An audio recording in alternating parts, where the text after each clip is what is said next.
The strong smell of wet earth and smoke coming from the saloon's fireplace clung to my clothes as I fiddled with my hat. I just wanted to settle that seed debt with Grady, pay up, and get home before the rain got heavier.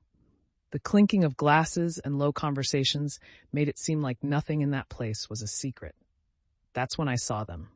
3 women in the back of the room, tied up, their faces marked by fear and exhaustion. Something was off, something that made my stomach churn. The saloon owner was talking loudly, laughing, and the men around him were shouting bets as if they were wagering on cattle. Nobody seemed to notice the absurdity. Beth, the youngest, barely looked up, clutching her dirty dress close to her chest, her eyes fixed on the wooden floor. Hazel, the sturdier of the 3, glared at everyone as if she could break anyone with just one look. Rosalie, already weathered by time and with a scar on her face, held her head high, yet you could see the fear hidden behind her dignity. My heart felt heavy. I thought about my wife, everything I'd lost, and how loneliness has its own smell, color, and weight. Subscribe to the channel and leave your like to get access to more stories like this. Grady's voice cut through the noise. Who'll offer the most for Beth? A young lady who can cook and doesn't complain. The men burst out laughing. The sound made me sick. I didn't come here for this, but something inside me stirred. I took the money from my pocket, took a deep breath, and without a word, laid it all on the table. Let the 3 go. Now. The silence was immediate. Grady looked at me suspiciously, trying to figure out if I was joking. You taking all 3, Carter? I just shook my head. I said nothing. He took the money, unlocked the women's handcuffs, and told them to leave. Beth could barely walk. Hazel gave me a hard look, and Rosalie simply nodded her thanks. None of us really knew what we were doing. We left under the fine rain, the sound of laughter still echoing behind us. The trip back was almost silent. The wagons swayed on the dirt road, with mud clinging to the wheels. Each of the women tried to shrink down as if they wanted to vanish. Beth was trembling as she clutched the coat I'd given her. Hazel stared out the window with clenched fists, as if expecting to be attacked at any moment. Rosalie sat quietly with her hands on her lap, eyes alert for any sign of danger. I didn't know what to say. I just wanted to get home, where at least the silence made sense.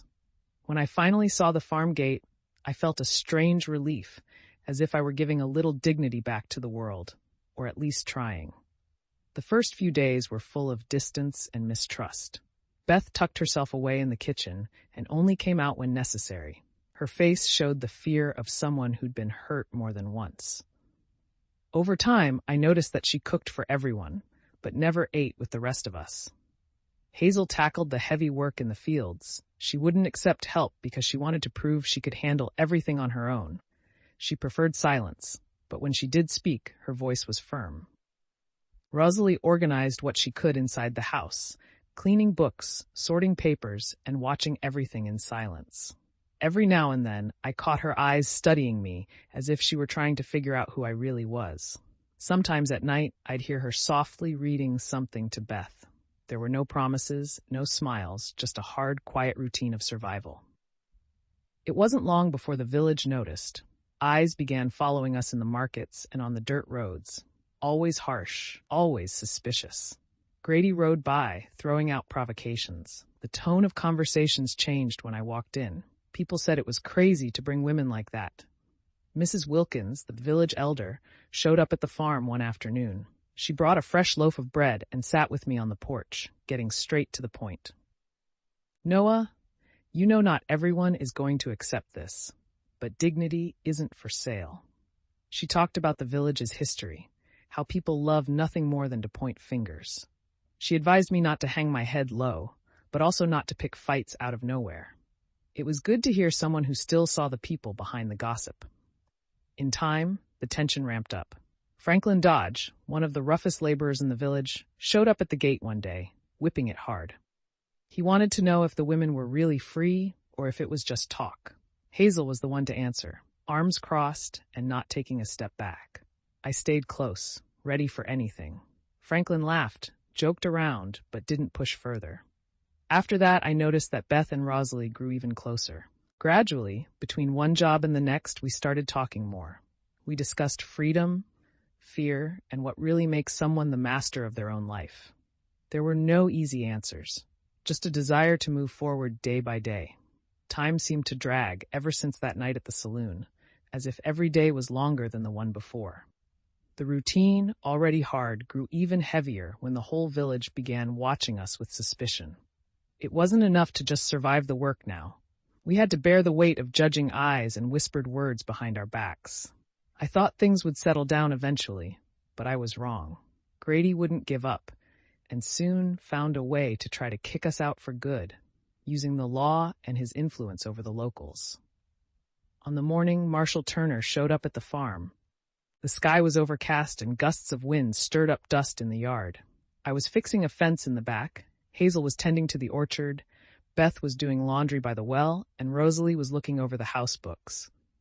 The sound of horse hooves echoed even before I saw the deputy. He got off slowly, hat pulled low, wearing a serious expression. He wasn't one for small talk or beating around the bush. He gave a brief nod and immediately showed me an envelope. "Noah, I'm here on orders from Grady Porter. He filed a complaint. Says the women you brought are here against their will, that they're being kept as servants. I have to investigate." I felt my blood heat up. Hazel quickly stepped forward, ready to argue.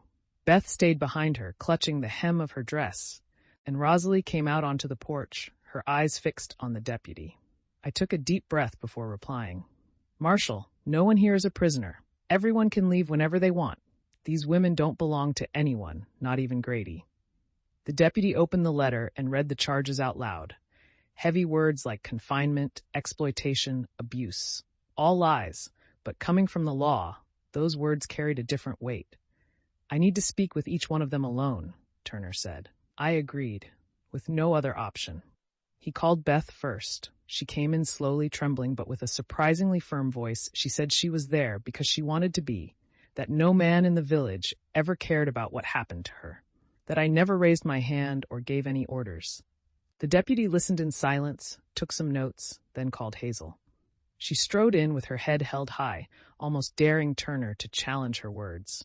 "I work because I love the land, I always have, and no one bossed me around then, now, or ever," she said, meeting the deputy's eyes. Rosalie was last. She walked in slowly, adjusting the scarf around her neck. Her tone was calm but left no doubt. "We're not merchandise, Marshal. We chose to stay because here, at least, there's respect, something rare these days." Turner listened to it all, scribbled a few more lines, and then called me in. "Noah, you know Grady has influence. He wants the farm back. He wants the women. The village is split. Some folks say you should leave while others think you're right. But old Grady's pushing, and this can end badly." I looked the deputy in the eyes and said without hesitation, "I'm not going anywhere. This land is mine, and I'm not going to kick anyone out just because some man can't handle losing." The deputy stood up, put away his papers, and before leaving said in a low voice, "Get ready. He won't give up easily. If I were you, I'd gather everyone together for a talk. The village is going to want an answer." After the deputy left, the house fell silent. Nobody wanted to talk, yet the air was heavy. I knew we couldn't just ignore the problems anymore. I called everyone into the main room, sat down in the chair next to the wood stove, and waited. Beth and Hazel came in first, then Rosalie entered, carrying a kettle of coffee. I spoke softly, looking each one in the eye. "I'm not going to force anyone into anything. Whoever wants to leave is free to go. But if you choose to stay, you can be sure I'll fight to the end. I'm not going to hand you back to anyone. I just want to know what each of you thinks." Beth, her voice still trembling, spoke first. "I've never had a choice in life. I was always ordered around, pushed from one place to another. Here, at least, I feel like I can breathe. I don't want to go back." Hazel crossed her arms, looked out the window, and then said, "I've taken a beating in life for being who I am, for not fitting into what they expect a woman to be. I never thought I'd find respect in a place like this. If we have to fight, I'm staying." Rosalie looked at me, then at the other two, and said, "Dignity is the one thing no one can take from us without permission. I'm not giving it up now." I felt a strange relief, like a weight had been lifted from my shoulders. I wasn't alone. The next day, I found out that Grady had called a meeting at the village chapel. It was his way of pressuring us to force the community to choose a side.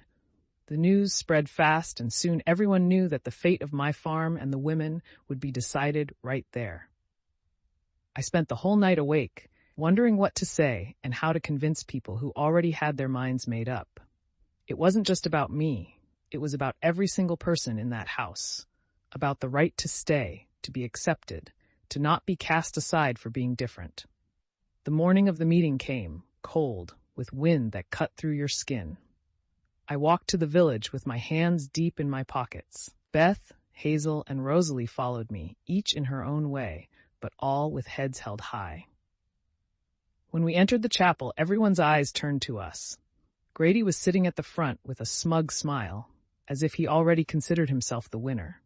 Mrs. Wilkins was there too, in a corner pew, watching over us with an attentive, almost protective look.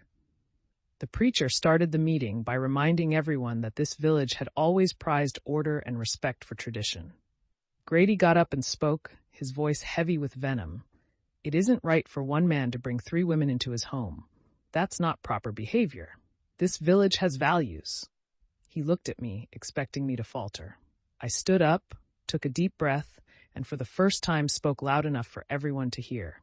I didn't bring anyone here to be mine. I brought them to give them a chance to start over. I've lost everything once, and I won't stand by and watch injustice happen again. Without waiting for permission, Hazel took the floor next. Life has never been easy for me. I've heard it all. I've been beaten up. I've been sidelined just because I'm not delicate, because I'm not the right kind of woman. Here, at least, no one beats me or tells me to shut up. Her words echoed through the chapel. A few men lowered their eyes. Slowly, Rosalie stood up, adjusting the scarf around her neck.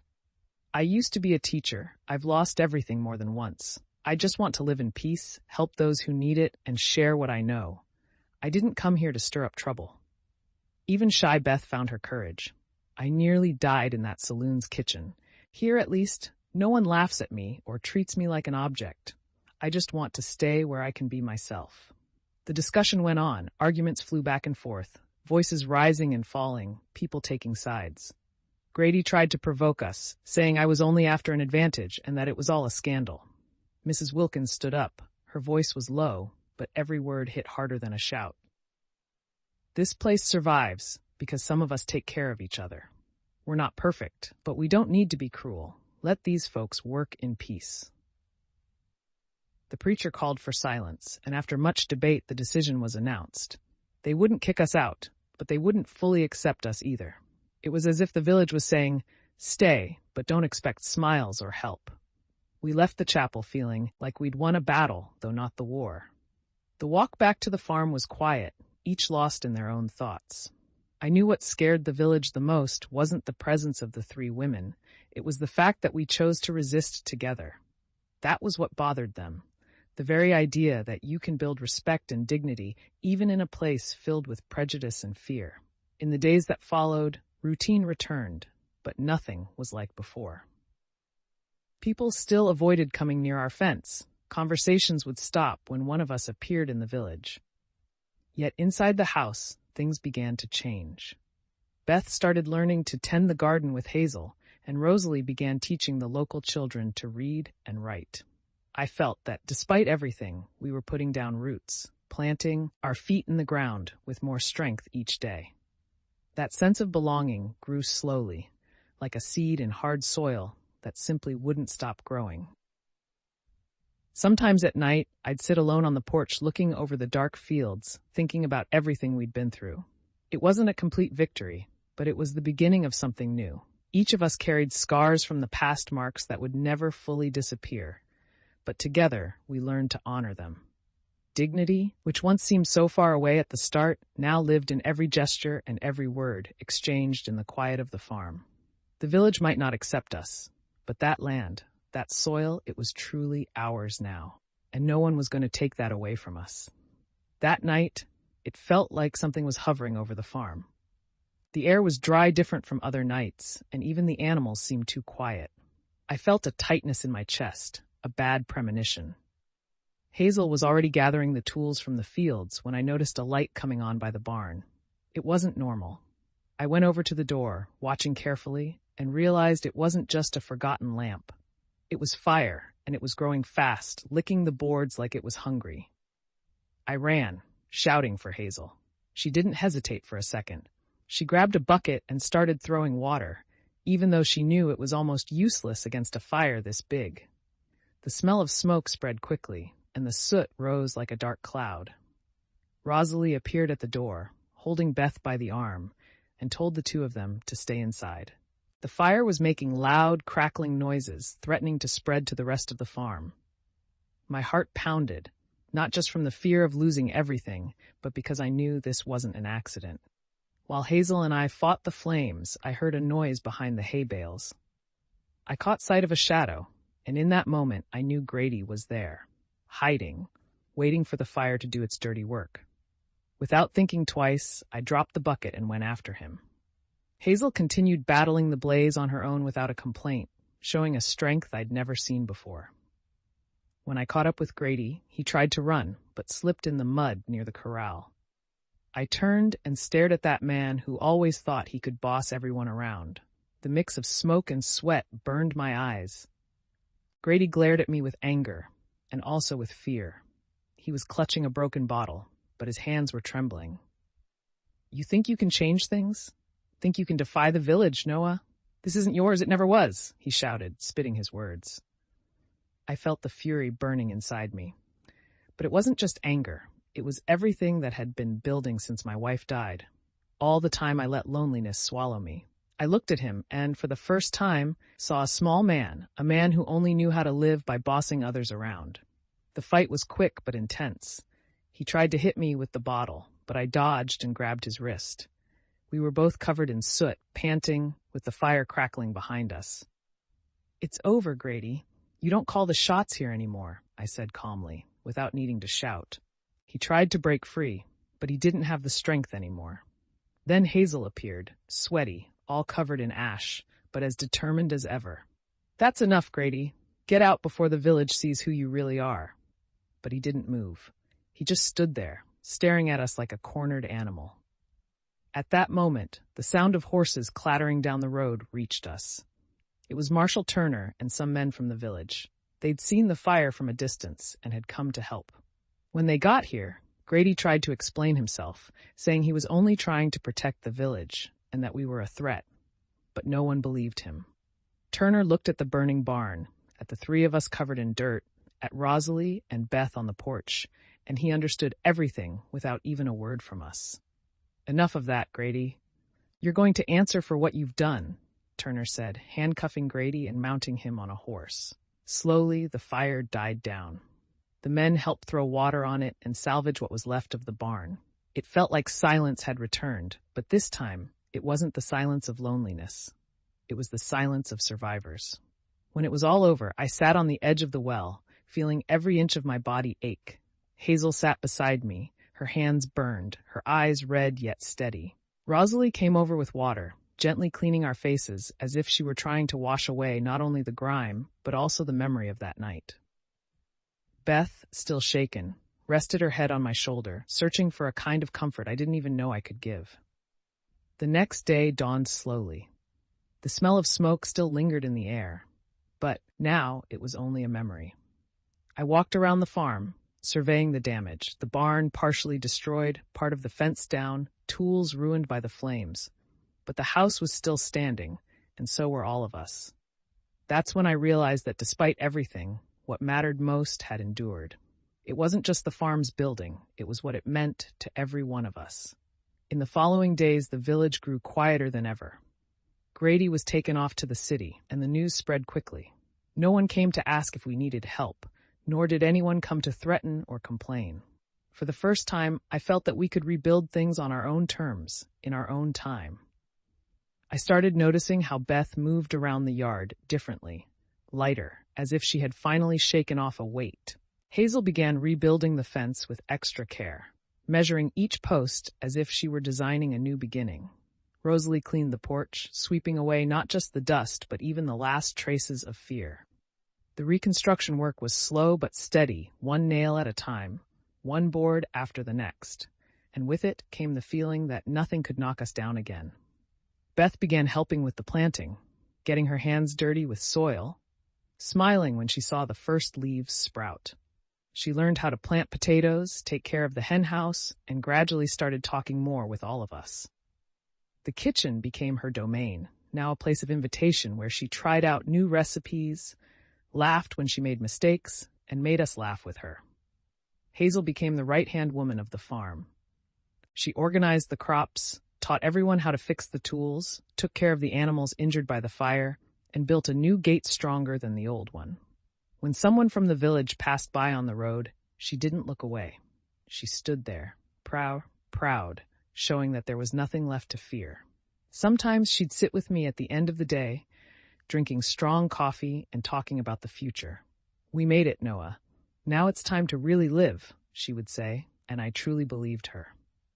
Rosalie, with her calm wisdom, started teaching the children who lived nearby.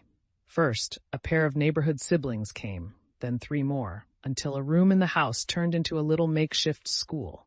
She taught them to read, to write, and told stories about the world beyond the prairies, always watching closely for anyone who needed a word of encouragement. One day, I saw Rosalie sitting on the porch with Beth, teaching her how to sew a dishcloth. It was a simple scene, but there was something special about it. It was care, it was strength, it was hope. I changed too. I started talking more, sharing decisions, and really listening. It wasn't just my farm anymore, it was ours. I even began planting new trees near the gate, as if to tell everyone that this wasn't just land, it was home. Every night, I sat with everyone on the porch, looking at the stars, listening to Rosalie's stories, Beth's laughter, and Hazel's steady confidence. Slowly, I realized that loneliness had faded away, replaced by that feeling of belonging, that sense that I was part of something much bigger than myself. The village never fully warmed up to us. People still kept their distance, but they no longer picked on us. Mrs. Wilkins would sometimes stop by with a jar of jelly or a fresh loaf of bread, sit with us, and chat about the weather, the harvests, or what was coming next. She never demanded explanations. She just listened and smiled. I think she understood better than anyone what it meant to resist, what it meant to find dignity where no one thought it was possible. The ranch, once defined by loneliness and sorrow, became a refuge. It wasn't perfect, but it was real. Each one of us had our own space, our own time, our own story. Beth, once so withdrawn, became the first to wake up, making coffee for everyone and planting flowers by the door. Hazel organized the work, deciding what needed to be done, taking care of everyone like a silent guardian. Rosalie, with her gentle voice, taught, listened, and advised. And I, finally, learned to be less harsh, to trust more, and to let the past stay in its place. Time passed, and life found a new rhythm. We weren't fully accepted by the village, but we were no longer being forced out. We learned to live with that, kind of like learning to live with scars. What was once a source of shame had become a mark of resistance. We survived together, and that was our greatest secret, our biggest victory. The silence that once hurt was now full of meaning. It was the silence of people who no longer need to prove anything to anyone. Subscribe to the channel and leave your like to get access to more stories like this. And so we carried on. Not with grand gestures or impossible promises, but with small rituals of care, respect, and shared work. Every day, we rebuilt not only the farm, but also the trust in each other, the belief that it's possible to start over, even when everything seems lost. The farm became a little hub of resistance, a place where no one had to ask for permission to be who they are. And in the end, that was what mattered most. Surviving together, with dignity and without fear, challenging the silence of the world with our very existence.